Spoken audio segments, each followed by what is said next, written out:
Yeah, what's up everybody? TurtleMatey here! Welcome to my Tormented Demons guide. Tormented Demons are powerful creatures unlocked after completion of the quest while Gothic sleeps. They can be killed on a Greater Demon Slayer task, offer fantastic experience, and drop 2 uniques used to create 4 exceptional weapons. Let's dive straight into the mechanics since they influence the gear you should bring. First, Tormented Demons attack with all 3 combat styles, requiring you to use protection prayers to avoid getting sent back to Lumbridge. The magic attack looks like a fireball being spit at you, ranged is a spiky projectile being chucked at you, and melee is a casual slash across the face. Second, Tormented Demons use their own protection prayers, similar to demonic gorillas, so you'll need to use 2 combat styles. Thankfully, they only change their prayer every 150 health, making them a bit less annoying than their gorilla relatives who do so every 50 health. Third, Tormented Demons have a fire shield, which causes all weapons except the Demon Bane and Abyssal ones to deal 20% less damage. Fourth, the firebomb attack. This is the trickiest mechanic to deal with. During this attack, the Tormented Demon will bind you, disable your run, and release 2 firebombs at you. To dodge the bombs, you can hold control while clicking 2 tiles away, allowing you to run out of range. After this attack, the demon will switch combat styles, so you'll need to change your protection prayer. The firebombs happen roughly every 36 seconds, but don't worry about the timing, you'll get a feel for it after a few kills. Plus, there's enough time to just react to them. This next mechanic is pretty irrelevant, but I figured I'd mention it. When you start the fight, the Tormented Demon will have flames all over its body. After about 18 seconds, these flames will extinguish, granting you 100% accuracy. This lasts until your first hit after the firebomb attack, at which point the timer resets. Nothing is required of you here, just enjoy the consistent hits. Last, the shield drop, my favorite mechanic.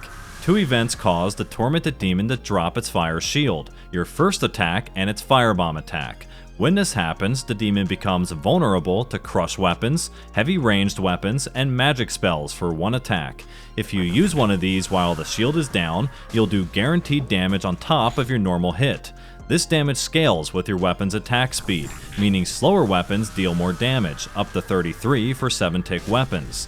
Also, these types of weapons get treated with a 4-tick speed for this 1 attack, so you don't experience the usual attack delay of a slow weapon. This means weapons like the Durok's Great Axe and Heavy Ballista can deal massive damage and are worth bringing along. That being said, you can choose to completely ignore the shield drop and skip the additional switches, but trust me, it's easy to learn, speeds up kills a lot, and is honestly pretty fun because big numbers. Alright, that may have sounded like a lot of mechanics, but I assure you it's not too bad, and we'll walk through a kill a bit later to put it all together. Since I mentioned having to use 2 combat styles, you might be wondering which 2 are the best to use. The first choice is easy. Melee is the strongest style against the demons, has the most accessible gear, and can make use of great hybrid armor to reduce switches. Therefore, the real question is, which style should you pair melee with? Magic tends to outperform ranged on paper if you use the Dark Demon Bane and Mark of Darkness spells from the Arceus spellbook. However, it burns through soul ruins and is more intensive. Also, all magic weapons autocast at an attack speed of 5, making it much less effective at abusing the shield drop mechanic, bringing its damage more in line with ranged. As a result, I recommend using melee and ranged as your 2 combat styles. Now, let's take a look at the setup. As usual, feel free to upgrade or downgrade as you see fit. Starting with weapons, the Emberlight and Arclight are the best options for melee, followed by the Abyssal Bludgeon and Dagger, and then Osmuntum's Fang. Tormented Demons have a very high slash defense, so make sure to set your melee weapon to crush or stab if possible. For ranged, the Scorching Bow is best, but assuming you don't have one of those, the Toxic Blowpipe and Bow of Ferdinand with Crystal Armor are next in line, trailed by the Hunter Sunlight, Dragon, and Rune crossbows. In addition, I bring an Abimul and Heavy Ballista for taking advantage of the shield drop mechanic. Some other good options are the Durok's Great Axe, Dragon 2-hand Sword, God Swords, and Crossbows. Make sure to set this melee weapon to crush and ranged weapon to accurate to maximize the guaranteed damage effect. Next up is the gear that'll be kept on whether you're meleeing or ranging. If you have a Greater Demon Slayer task, wear an Imbued Slayer helmet. Otherwise, use your best strength helmet, like a Serpentine, Blood Moon, or Netasnot helm.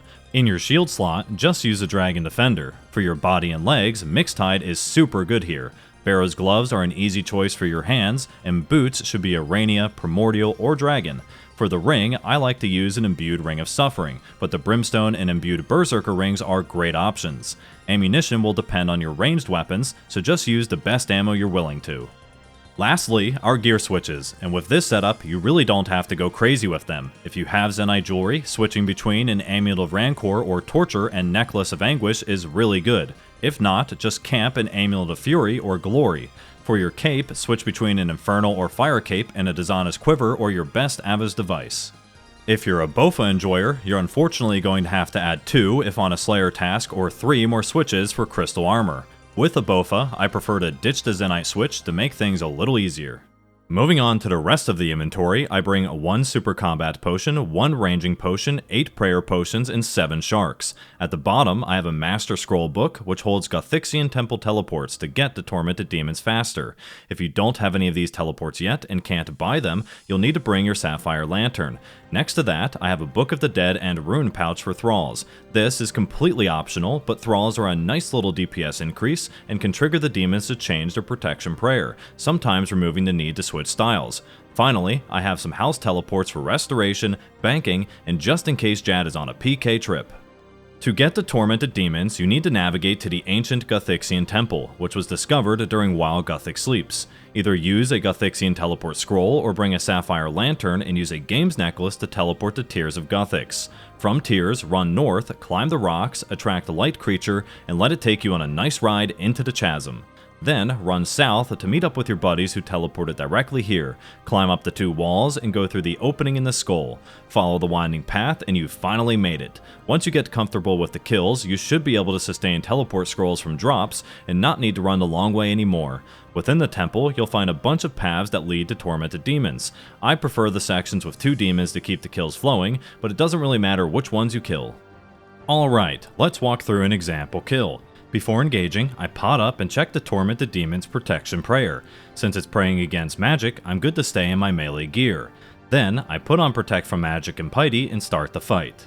After my first attack, I step away from the Tormented Demon. If it follows me, I know I need to switch to Protect from Melee. Since it doesn't follow, I leave Protect from Magic on. At this point, I have a 50-50 chance of being correct since I don't know if it's going to start with magic or ranged. At the same time, I switch to my slow-hitting melee weapon to take advantage of the dropped shield, hit a massive 77, and switch back to my normal weapon. Unfortunately, I chose the wrong protection prayer and need to switch to Protect from Missiles.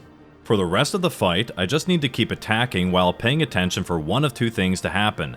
Either the Tormented Demon will switch its own protection prayer, requiring me to switch combat styles, or it will perform its firebomb attack. Once I get the demon to about 450 health, it switches protection prayers, so I switch to my ranged gear and activate Eagle Eye. Also, since it's no longer protecting against magic, I summon a magic thrall. You want to use the type of thrall with the combat style you didn't bring, since it'll always be able to deal damage, or it'll cause the demon to switch protection prayers, saving you from switching combat styles. Now, the Tormented Demon uses its firebomb attack, so I hold the control key and click it 2 spaces away to run out of the attack's range. Then, I switch to my slow-hitting ranged weapon and hit a big 73. Since the demon doesn't follow me, I know it's not going to melee me, and since it was already ranging, I know it's going to switch to magic, so I activate Protect from Magic.